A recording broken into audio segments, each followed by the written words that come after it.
Bienvenue dans Chronique de mes mondes intérieurs. Aujourd'hui, nous allons plonger ensemble dans une séance d'hypnose spirituelle de reconnexion, la 23e de cette saison 2025, un voyage intérieur profond et transformateur où Christophe est accompagné par Charlotte. Hmm, Et on clôturera cet épisode en beauté par une création musicale originale née directement de l'énergie de cette séance. tout à fait. Une séance où Christophe avait cette intention de naviguer, c'est le mot qu'il a utilisé, je crois, Oui, naviguer, explorer une autre dimension de lui-même, c'est ça. pour obtenir des conseils, peut-être rallumer le feu intérieur, comme il disait. Exactement. Une quête de sens, de reconnexion.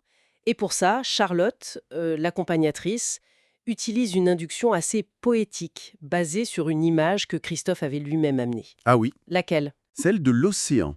Elle s'en sert pour l'amener, par le ressenti du sac et du ressac des vagues, vers son espace intérieur, l'espace du cœur, comme on dit parfois. D'accord, pour l'aider à... À lâcher prise, à entrer dans un état de légèreté. propice à l'exploration. Voilà, c'est ça. Créer un état de conscience, disons, plus ouvert, plus réceptif, moins dans le mental analytique habituel. Et ça semble fonctionner parce que très vite, une image forte apparaît. La fameuse image du Bernard l'Ermite et du homard. C'est la même. C'est assez marquant.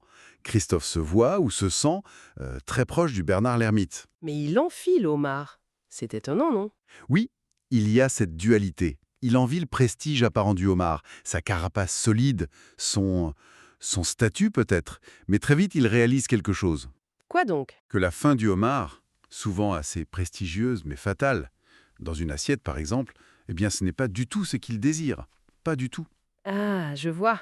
Le prestige, oui, mais pas à n'importe quel prix. Exactement. Et à l'inverse, le Bernard l'Ermite, lui, sa condition est plus modeste, dépendante. Il a besoin d'une coquille vide pour se protéger. Mais sa vie, c'est la croissance. Et pour grandir, il n'a pas le choix. Il doit quitter sa coquille actuelle, même si ça le rend terriblement vulnérable pendant un temps. Cette période où il cherche une nouvelle coquille, plus grande. Précisément. Une période de danger, d'inconfort total, mais c'est la condition sine qua non pour continuer à évoluer, à s'adapter. C'est une métaphore vraiment puissante du processus de transformation personnelle, je trouve. Oui, on voit bien le parallèle. Pour changer, pour grandir, il faut accepter de quitter nos protections habituelles, nos certitudes, même si c'est inconfortable. C'est tout à fait ça. Quitter la coquille mentale, émotionnelle, parfois même sociale, qui est devenue trop petite. Accepter cette vulnérabilité passagère pour accéder à quelque chose de plus vaste. Et cette idée de transformation, elle continue à se manifester avec d'autres images, c'est ça? J'ai lu des choses sur le sable, le désert. Oui, il y a comme une exploration des dimensions plus subtiles. Il parle d'absorption, mais comme une forme d'expansion. Il y a ce parallèle entre le sable brassé par les vagues sur la plage et le sable soulevé par le vent dans le désert. Comme si la vie était un mouvement constant. Quelque chose qui ondule, qui glisse. Exactement. Ça renforce cette idée de fluidité et de cycle. Et puis, il y a l'image de la mue, très forte aussi. La mue du serpent. Ou de la cigale. Oui, les deux sont évoqués, je crois.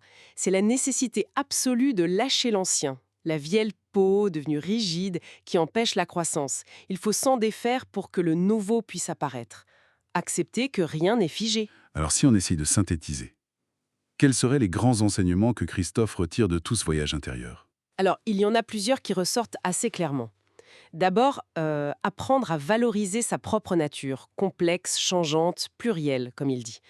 Ne plus voir ça comme un handicap, mais vraiment comme une richesse. Arrêter de se comparer ou d'essayer de ressembler aux autres. Voilà.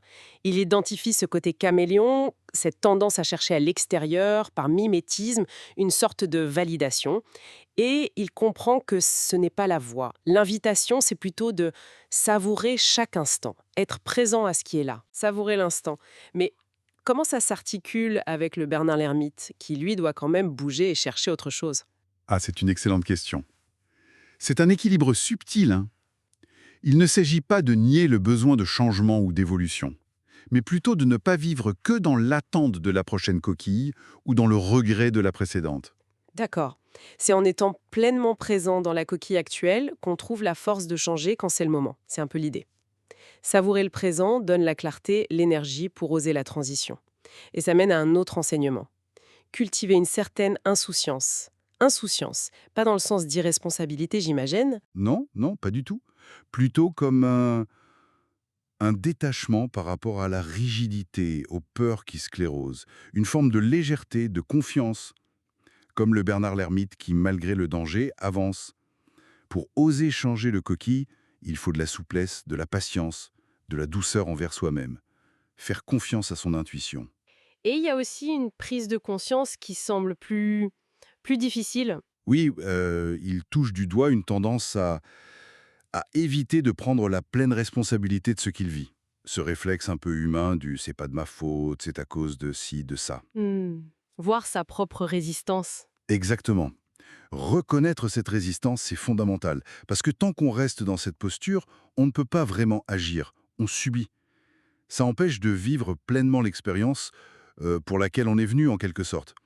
Assumer sa part, même si c'est inconfortable, c'est reprendre les rênes. Et finalement, après tout ça, comment Christophe se sent-il? Il y a un ressenti particulier à la fin de la séance? Oui, il utilise le mot densifier, comme s'il était plus présent, plus ancré dans son corps physique, après ce voyage dans des plans plus subtils.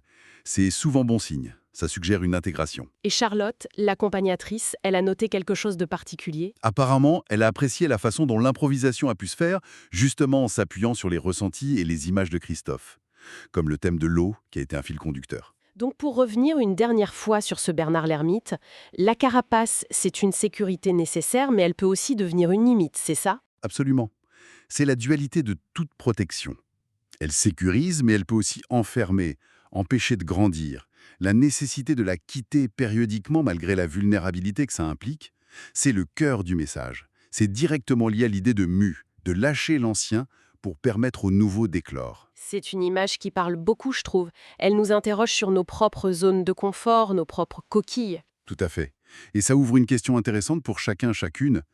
Quelles sont ces coquilles, ces protections que l'on s'est construites? Est-ce qu'elles nous servent encore ou est-ce qu'elles nous limitent? Et est-on prête à affronter l'inconfort du changement pour trouver plus grand? Ou peut-être découvrir qu'on n'a plus besoin de coquilles du tout? Une belle réflexion à emporter avec soi. Merci beaucoup pour cet éclairage passionnant. Avec plaisir. Et maintenant, on passe à la composition musicale, tout droit inspirée par cette séance. Si tu as aimé cet épisode, clique sur le pouce levé, laisse un commentaire pour partager ton ressenti et pense à t'abonner pour ne rien manquer des prochains voyages dans Chronique de mes mondes intérieurs. Et si tu as été touché par ce que tu as entendu, partage cet épisode autour de toi. Parfois, une seule métaphore, comme celle du Bernard l'ermite, peut ouvrir de nouvelles perspectives. À très bientôt dans un prochain voyage intérieur.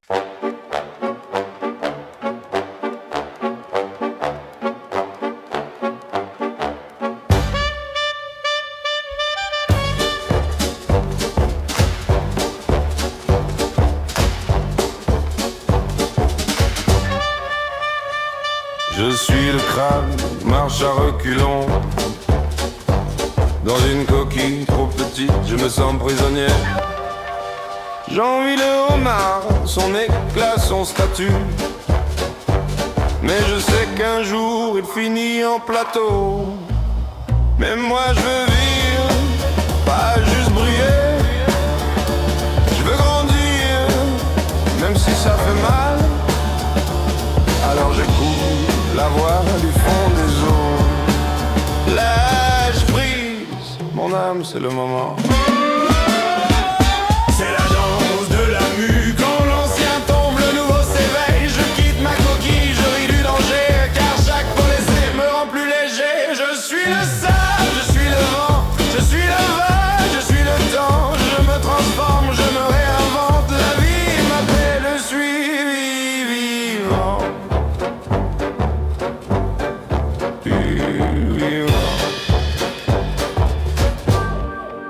Je suis caméléon, je change de couleur. Je cherche ton regard pour me sentir meilleur. Mais aujourd'hui j'arrête ce jeu, je veux être moi. Dans toute ma complexité. Pas besoin de plaire, pas besoin de fuir. Je savoure l'instant, je le laisse vibrer. Le présent est un trésor, pas une attente. Et dans ce trésor, je me reconnais. C'est la danse de la mue quand l'ancien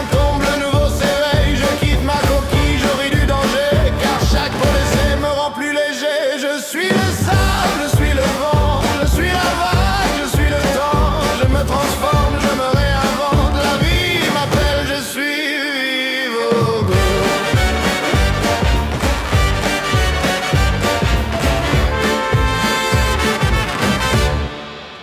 Parfois j'oublie, je rejette la faute sur les autres, sur le destin, sur le doute. Mais aujourd'hui, j'assume mon chemin.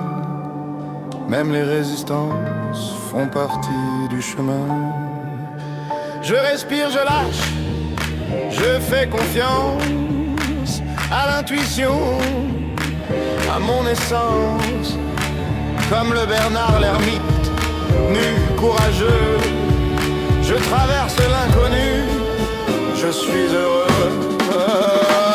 C'est la danse de la mue, quand l'ancien tombe, le nouveau s'éveille. Je quitte ma coquille, je ris du danger, car chaque pot d'essai me rend plus léger. Je suis le sable, je suis le vent, je suis le vent, je suis le temps. Je me transforme, je me réinvente, la vie m'appelle, je suis vide.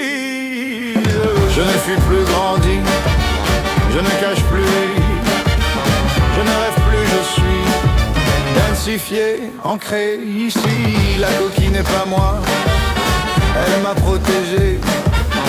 Mais aujourd'hui, je suis plus grand que ça. Je suis